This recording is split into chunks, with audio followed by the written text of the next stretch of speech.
మీ business ను develop చేసుకోవాలి అనుకుంటున్నారా? మీ పరపతిని పెంచుకోవాలి అనుకుంటున్నారా? అయితే ఓకే టీవీ ద్వారా L band, aston band ad, scrolling ad, ad with voice overs, logo bug, video ads ద్వారా మీ యాడ్స్ ను పబ్లిష్ చేసుకోండి.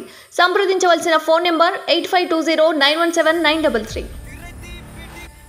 గౌరవ ముఖ్యమంత్రి గారిని చెప్పు చూపిస్తా మాట్లాడుతున్నాడు. ఆయన సభ్య సమాజం తలంచుకునే విధంగా ఉన్నది ఆయన ప్రవర్తన, ఆయన మాట, ఆయన వ్యవహార శైలి. నిజంగా కూడా దళితుడును అని చెప్పుకునే బాల్కా సుమన్ తన జాతికి అవసరమైనప్పుడు తన జాతి పక్షాన నిలబడింది ఏనాడు లేదు. మనం అందరం చూస్తూనే ఉన్నాం గడిచిన 10 ఏళ్ల పాలనలో. ఆయన ఎమ్మెల్యేగా ఉన్నప్పుడు పోరాడింది లేదు, ఆయన ఎంపీగా ఉన్నప్పుడు పోరాడింది లేదు. కేవలం కేసీఆర్ అండ్ కంపెనీ, ఆ కేటీఆర్ అండ్ ప్రో వాళ్ళ దగ్గర ఉన్న ఆ గడికాడ కాపలా ఉన్న మనిషి ఆయన. అంతేగా వాళ్ళనేమన్నా అన్నప్పుడు కుక్కలాగా బయటికి వచ్చి బహుబావు అని మొరుగుడు తప్ప ఇక బాల్కా సుమన్ అయితే మన తెలంగాణ జాతికి కానీ తన దళిత జాతికి కానీ చేసింది ఏనాడు ఏమీ లేదు. ఎన్నో అఘాయిత్యాలు దళితుల మీద. నేరెళ్ళ ఇసుక అక్కడ లారీతో దొక్కించి చంపిండ్రు, మనకు తెలుసు. మహబూబ్ నగర్ లా, తిరుమలాపూర్ నరసింహుల్ని చంపిండ్రు.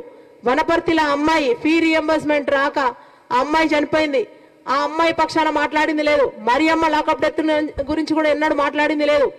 ఇవన్నీ వదిలేసి కేవలము నిన్న గౌరవ ముఖ్యమంత్రి గారు మాట్లాడిన దాని మీద ఆయన మాట్లాడుతూ ఉన్నాడు. మరి గతంలో కేసీఆర్ మాట్లాడినప్పుడు ఎందుకో ఇది తప్పు దొర అని ఎందుకో నీ దొరకెందుకో చెప్పలేదు. మరి ప్రధానమంత్రిని సాక్షాత్తు దేశ ప్రధానమంత్రిని వాడు వీడని మాట్లాడతాడు. కేంద్ర మంత్రి కిషన్ రెడ్డి గారిని ఆ భాషలో మాట్లాడతాడు. భాష బూతు భాష పితామహుడు మీ దొర. పదే పదే రేవంత్ రెడ్డి గారి భాష మీద మీరు మాట్లాడుతున్నారు కదా, ఆ భాష పుట్టిందే మీ నుండి. మీకు కరెక్ట్ సరైన తీరులో సరైన దిశగా ఆయన కరెక్ట్ గా సమాధానం ఇస్తున్నాడని చెప్పి ఇవాళ లేనిపోని అన్ని అందరూ కలిసి మూకుమ్మడి దాడి చేస్తా ఉన్నారు. దాసోత్సవం అనేది దమ్ముంటే పొద్దుగాల 11 గంటలకు వచ్చి ప్రెస్ మీట్ పెట్టండి. మీకు రాత్రి తాగింది దిగక ఎప్పుడు కూడా 1ంటికి 2ంటికి ఆయన ప్రెస్ మీట్లు ఉంటాయి. ఇంద్రవెల్లి సభల దాసోత్సవాను మాట్లాడుతూ సభాధ్యక్షులు సీతక్క గారు అనే బదులు కవితక్క గారు అన్నాడు. మాకు అప్పుడే అర్థమైంది, అందరం గొల్లున నవ్వినం. అంటే బ్రోకర్ పని నువ్వు చేసింది. ఈడ ఉండి కాంగ్రెస్ పార్టీలో ఉండి నువ్వు టీఆర్ఎస్ కి బ్రోకరిజం చేసినావు.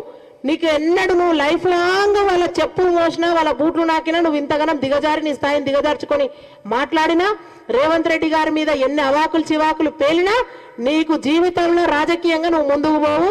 నీది ఆగిపోయిందని తెలుసు, ఇంకా రాదని తెలుసు. జీవితంలో నువ్వు ఎమ్మెల్సీ కాదు కదా, ఇంకేమి కాలేవు, సర్పంచ్ కూడా కాలేవు. రాసి పెట్టుకో దాసోత్సవం. ఇకపోతే బాల్కా సుమన్ నీ లీలలు, రాసలీలల గురించి మాట్లాడితే మంచిగా ఉండదు. ఇక మేము హుజూరాబాద్ ఎలక్షన్లలో నువ్వు మహిళలను ఏ రకంగా వాడింది మా దగ్గర అన్ని ఆడియో లీకులు గిట్లా అన్ని ఉన్నాయి, ఆడియో రికార్డ్స్ గిట్లా. ఒక్కసారి గనక ఇస్తే మాత్రం నీ బట్టలు దింపి బజార్లో నిలబెడతారు. ఒక కుక్కలాగా మరుగుతున్నావు. మున్సిపాలిటీ వాళ్ళు వచ్చి నిన్ను మున్సిపాలిటీ వాళ్ళ కుక్కలను తీసుకుపోతారు చూడు, అట్లా తీసుకుపోయే పరిస్థితి నీది. రేపు పొద్దున్నాడు మీరు అనుకుంటుండ్రు ఇష్టం వచ్చినట్టు మాట్లాడి ఇక్కడ అల్లర్లు సృష్టించి అనిశ్చితి కలిగించి ఏదైనా పాలనను అటు ఇటు చేద్దామని మీరు అనుకుంటున్నారేమో. కానీ చెప్తున్నా కదా, పిచ్చి కొట్టుడు కొట్టి మిమ్మల్ని జైళ్ళల్లో పెడతాం. మీరు అనుకుంటున్న ఒక్కరిని కూడా తిరగనిచ్చే పరిస్థితి లేదు.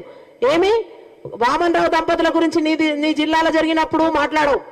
హత్యలే, మీరు మొత్తం హత్య రాజకీయాలే. నువ్వు యూనివర్సిటీలో నీ భాగవతాలని యూనివర్సిటీకి పోతే తెలుస్తాయి బాల్కా సుమన్.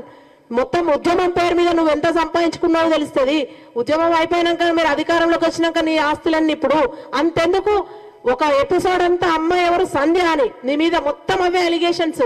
సంధ్య అని ఆమె చెల్లెలు వచ్చి మొత్తం నన్ను ఇట్లా వాడుకొని వదిలేసిండు అని చెప్పి నీ ఇంటి చుట్టూ నీ ఇంటి మీదకి వచ్చింది. ఆమె ఢిల్లీ దాకా పోరాటాలు చేసింది.